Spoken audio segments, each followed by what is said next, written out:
오늘 창세기 19장 보겠습니다. 19장 가운데 우리 23절부터 29절까지만 읽겠습니다. 창세기 19장 23절부터 29절까지 다 같이 읽겠습니다. 롯이 소알에 들어갈 때에 해가 돋았더라. 여호와께서 하늘 곧 여호와께로부터 유황과 불을 소돔과 고모라에 비같이 내리사 그 성들과 온들과 성에 거주하는 모든 백성과 땅에 난 것을 다 엎어 멸하셨더라. 롯의 아내는 뒤를 돌아보았으므로 소금 기둥이 되었더라. 아브라함이 그 아침에 일찍 일어나 여호와 앞에 서 있던 곳에 이르러 소돔과 고모라와 온 지역을 향하여 눈을 들어 연기가 옹기 가마에 연기같이 치솟음을 보았더라. 하나님이 그 지역의 성을 멸하실 때 곧 롯이 거주하는 성을 엎으실 때에 하나님이 아브라함을 생각하사 롯을 그 엎으시는 중에서 내보내셨더라. 아멘. 하나님 아버지, 오늘도 주님 앞에 있습니다. 주님이 말씀을 묵상하고 나누는 시간에 살아계신 하나님이 또 만나지는 시간, 그 살아계신 하나님의 마음을 읽는 시간, 그 마음이 우리 마음 속에 담겨지는 시간 되게 하여 주시옵소서. 특히 우리 렘넌트 부모, 우리 교사분들이 하나님의 마음을 담고 우리 후대를 키우며 우리의 미래를 준비할 수 있도록 주님 인도하여 주시옵소서. 감사드리며 살아계신 예수 그리스도 이름으로 기도드립니다. 아멘. 오늘 19장 이제 들어가게 되는데요, 말씀대로 심판의 시간표가 왔습니다. 심판의 때가 왔고요, 그 가운데 오늘 주인공이 롯이 많이 나오겠지만 롯보다는 오늘 읽었던 본문처럼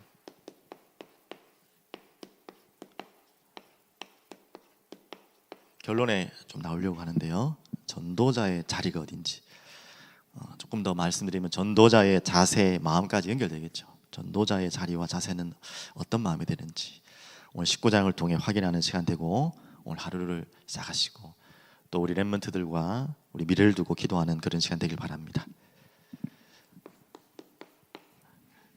지금 읽어가는 내용들을 보시면 18장 내용이 좀 길죠. 18장부터 19장까지는 하루 이틀, 하루인가요? 하여튼 하루 이틀 사이에 일어났던 일을 이렇게 길게 설명해 놨습니다. 성경에는 몇백 년을 한 줄로 적어놓은 것도 있고 하루 지나가는 그 이야기를 몇 장으로 할 때도 있습니다.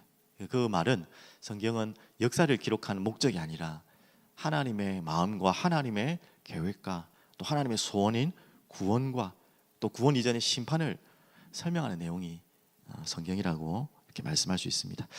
그래서 사도행전 19장에 어제 읽었던, 좀 더 들어가기 전에 먼저 보시면 하나님께서 제가 잘 모르겠습니다만은 많은 신학자들도 논란이 있기 때문에 저도 어떻게 말씀드릴 수 없겠지만 자세히 19장까지 읽어보니까 18장 2절에 보면 눈을 본즉 사람 셋이 나타났다 그랬거든요. 그 사람 셋이 한 분은 가장 많은 그래도 합리적인 신학자의 말을 들어보니까 예수님과 천사 2명이다 이렇게 말하는 게 맞는 것 같아요. 19장을 들어보니까 하여튼 하나님이 오신 것은 분명합니다.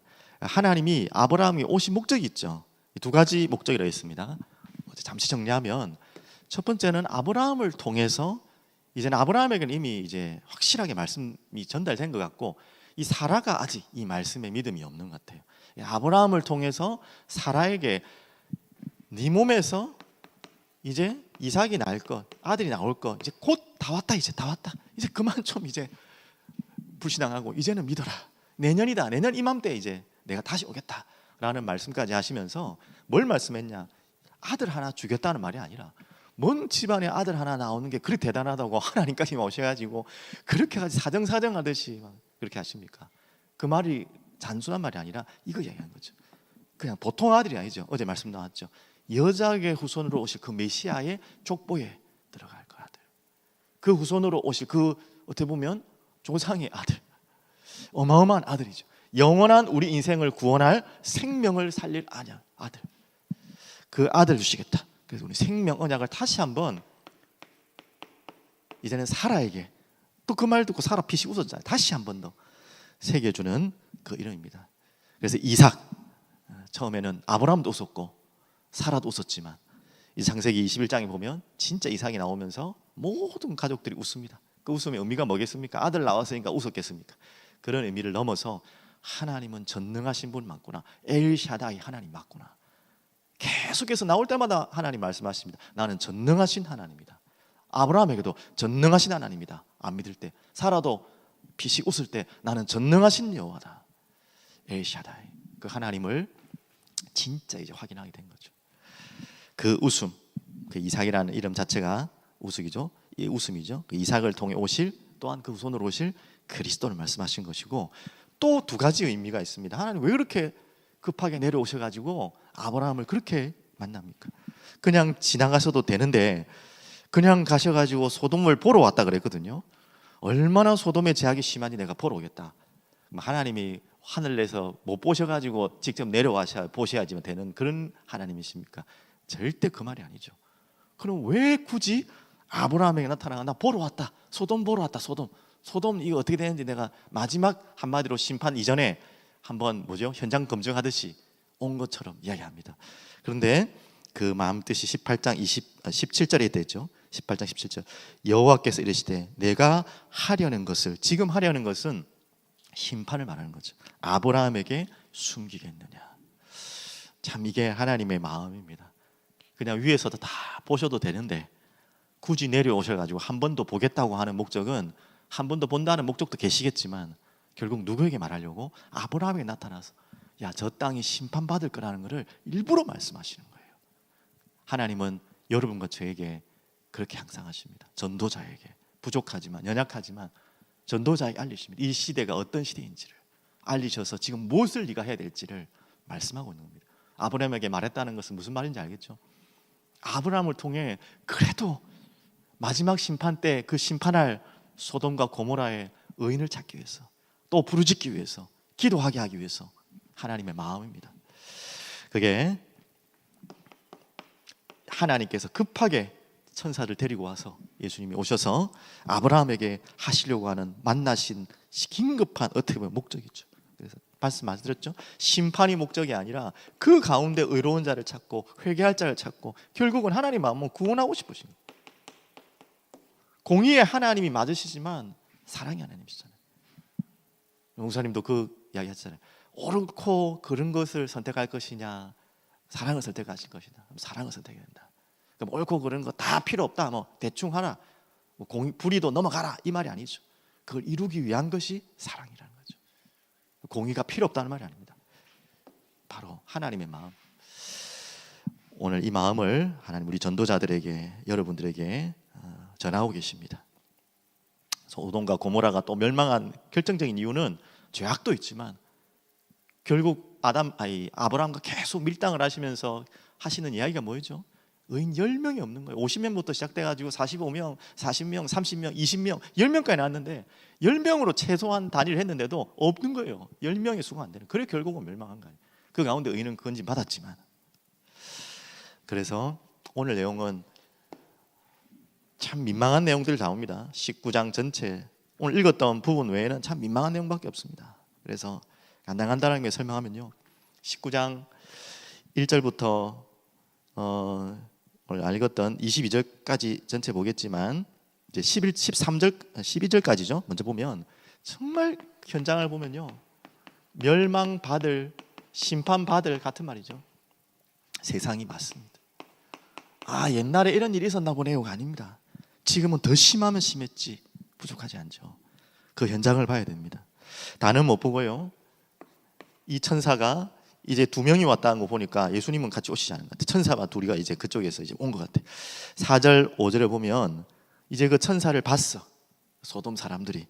그래서 사들이 보니까요, 그들이 4절 5절 눕기 전에 그 성 사람 소돔 백성들이 노소를 막론하고, 참 재미난 이야기죠.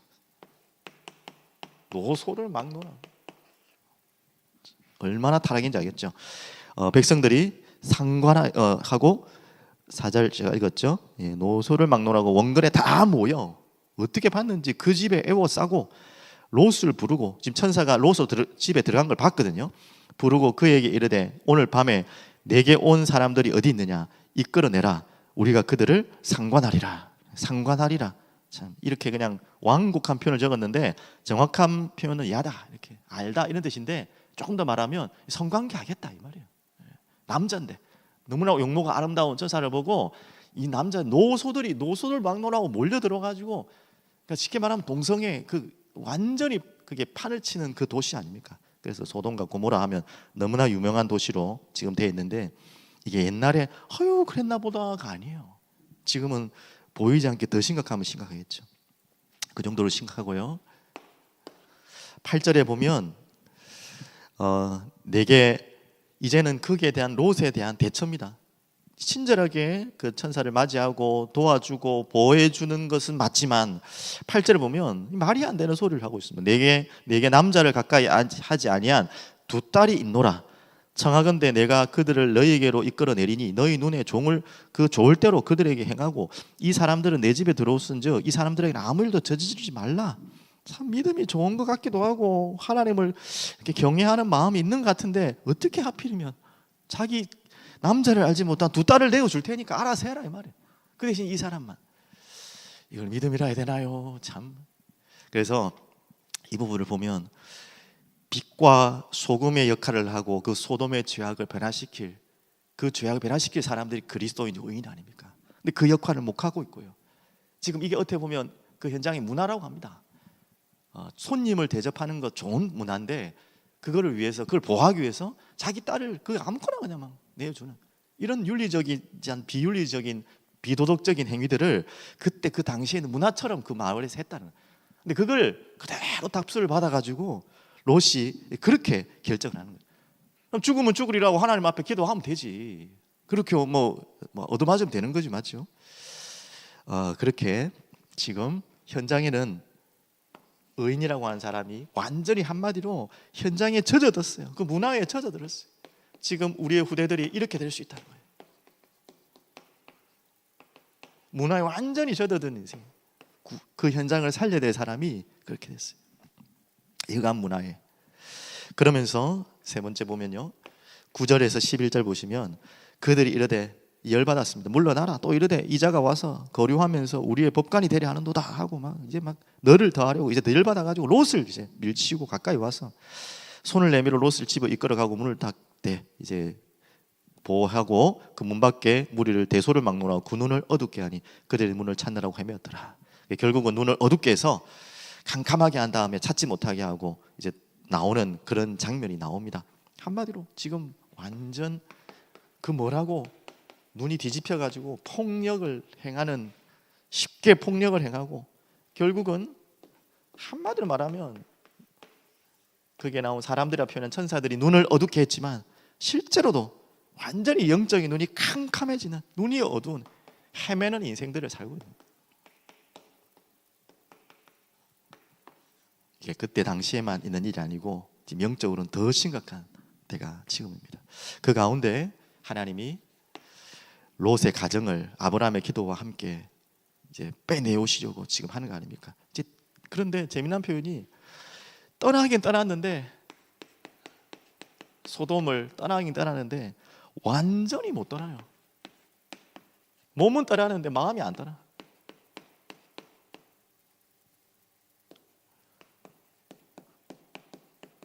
이렇게 좀 제목을 잡아서 완전히 못 떠난 롯의 가정. 떠나긴 떠났는데 완전히 못 떠나요. 뒤늦게 떠나요. 겨우. 원래 떠나려고 했으면 진작 떠났어야죠. 14장에 그돌라오멜에게 그 나라 전쟁이 일어나서 다 뺏기고 뭐 해가지고 아브라함이 또 와가 가병 끌고 와가지고 다시 다 찾아줬잖아요. 그때서 정신 차리고 나왔어야지. 이것이 아닌가 보다 하고 나와야 되는데 아직도 안 나와 있어. 지금 보니까 그대로 머물고 있어요. 못 떠난 이유가 있겠죠. 진작 떠났어야 되는데 떠나지 못하고 있고, 결국은 또 마지막까지 지금 빨리 떠나야 되는데 완전히 못 떠난다는 말을 한번 찾아보겠습니다. 12절부터 쭉 보시면 내게 속한 자가 있느냐, 내 사위가 자녀 중 성중에 속한 자들이라 하고 성 밖으로 이들어내라. 하나님께 속한 자, 바로 그곳에서 나오는 자죠. 그래야지 구원받을 수 있는데 13절 넘어가시고 14절 보시면 보십시오. 롯이 나가지고 딸들과 결혼한 사위들에게, 결혼하리죠, 사위들에게 말하여 이르기를 여호와께서 이 성을 멸하실 터이니 너희는 일어나 이곳에서 떠나라 하니 그 사위들은 그 유명한 농담으로 여겼더라. 그 시급한 말씀을, 죽고 사는 말씀을 농담으로 여겼어요. 지금 세상이 그렇죠. 하나님 말씀하면 아이고 헛소리 하고 있네, 뭐 우리에게 그렇게까지 표현 안 하겠지만 속으로 다 그렇게 하고 있어요. 말도 안 되는 소리 하고 있네, 농담하고 있네, 이 말을 하게 없겠죠. 그렇게 세상이 어둡습니다. 하나님 말씀을 듣지 않는 시대가 왔습니다. 그러면서 좀 더 쭉 돌아보시면 26절에 보면 완전히 못 떠났다는 이유가 결코 뒤로 돌아보지 말아 했잖아요. 롯의 아내는 뒤를 돌아보았으며 결국 소동 기둥이 되었더라, 이렇게 나옵니다. 롯의 사위들은 농담으로 여기고 롯의 아내는 결국은 떠나려고 했지만 왜 또 돌아보지 말아야겠어? 완전히 떠나라는 거거든요. 완전히 그곳에서 미련을 받지 말아야, 끝까지 미련을 가지고 그 궁금해서 받겠습니까? 아유 쟤 타나 보자가 아니라 그런 의미보다는 그 두고 온 것들을 너무나 안타까운 마음으로 돌아보면 그 마음을 참 어떻게 해야겠습니까? 그러면서 이제 결국 나온 것은 롯과 두 딸입니다. 16절 보시면 그렇게 나왔는데 결국 두 딸을 끌고 이끌어 나옵니다. 멸망할까는. 그러나 롯이 또 뭐예요? 지체하며. 롯의 마음도 그래요. 지금 지체할 때입니까? 계속 이 급한 상황에 지금 다 난리가 날 판에 롯 때문에 일부러 지금 기다리고 있는데, 나올 때까지 기다리고 있는데 그걸 지금 지체하고 있어요. 지체하며. 더 재밌죠? 그 사람들이 이제 롯의 손과 그의 아내의 손과 두 딸의 손을 잡아 인도. 이제 하도 안 오니까 손을 끌어가지고 온 거예요. 그렇게 참 미련이 많습니다. 성 밖에 두니 여호와께서 그에게 자비를 더하십니다. 이거 자비죠. 가만히 놔두면 안 왔을 것 같아. 그러니까 끌어갖고 막. 참 우리가 구원받는 것도 이런지 아닌지 모르겠습니다. 하나님 이렇게 끌어가지고 그냥 뭣도 모르니까 그냥.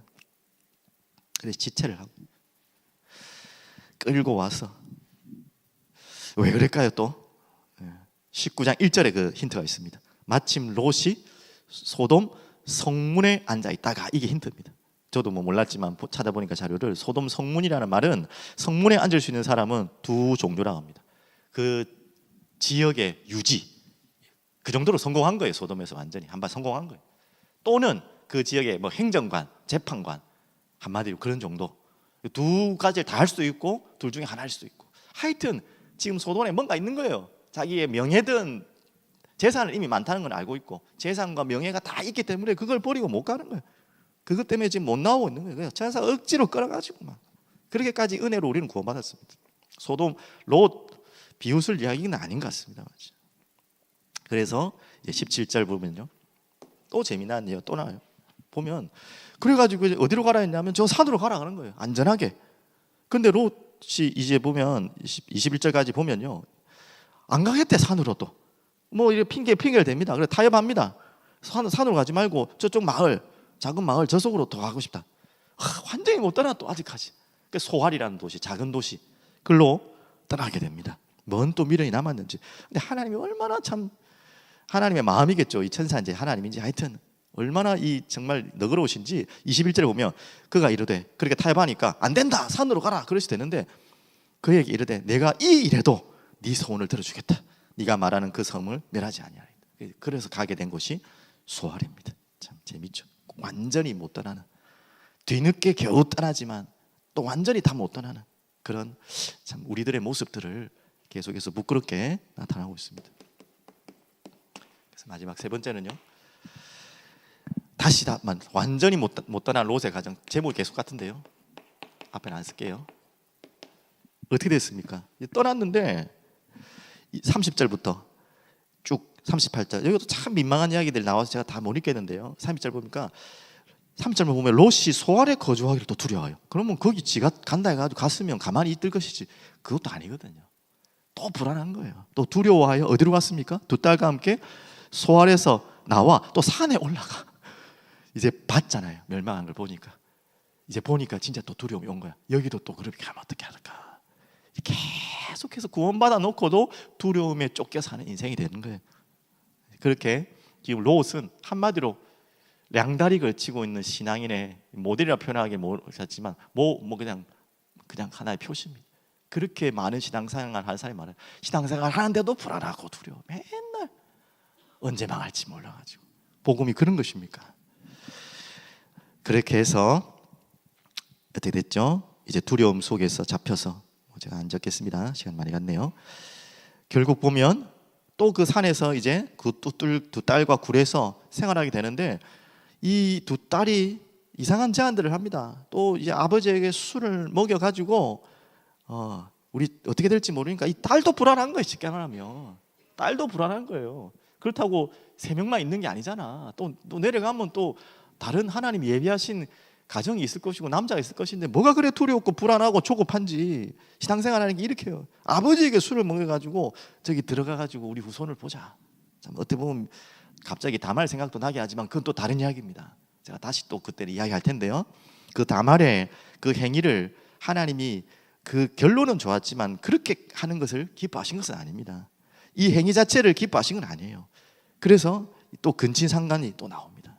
그래서 나온 아들이 이제 결국은 모압과 암몬,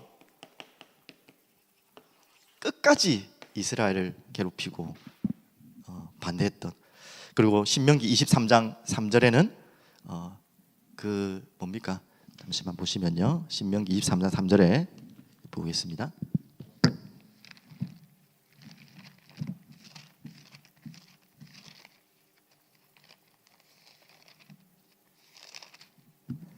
이렇게 나왔죠. 암몬 사람과 모압 사람은 여호와의 총회에 들어오지 못하리니 그들에게 속한 자는 10대뿐만 아니라 영원히 여호와의 총회에 들어오지 못하리라.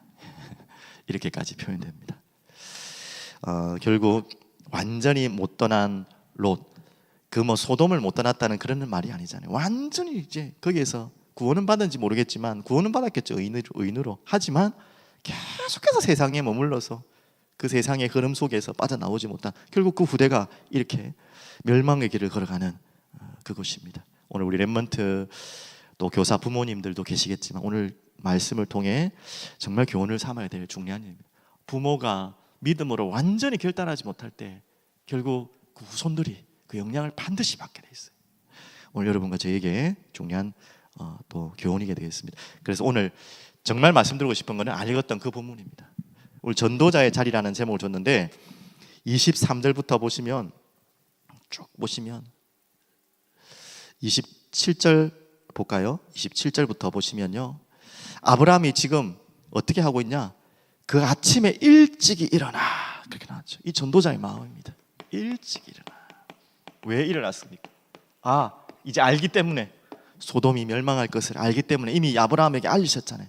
그리고 하나님께 그렇게 중보하고 지금 기도하고 있고 지금도 기도하고 있는 상황이, 아침에 일찍 일어나 여호와 앞에 어디에 섰습니까? 서 있던 곳에 이르러.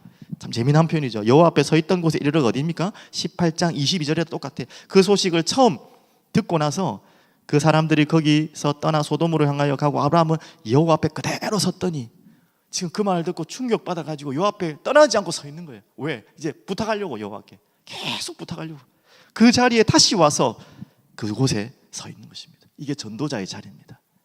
우리가 어디에 있겠습니까? 어디에 있어야 되겠습니까?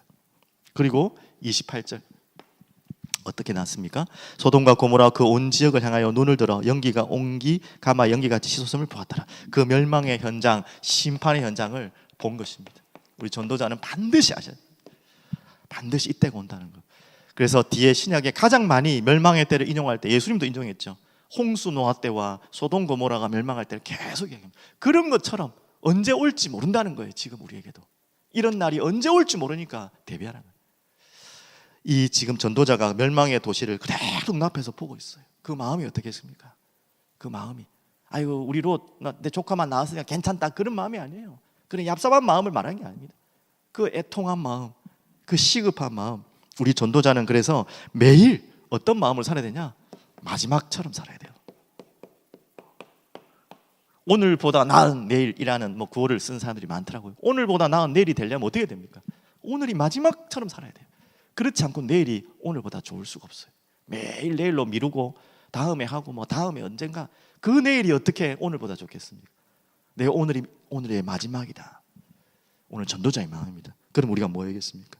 막 나가서 오늘 마지막이니까 설치고 복음 전해라는 말도 될 수 있겠지만 그런 중심과 마음으로 살아야겠죠.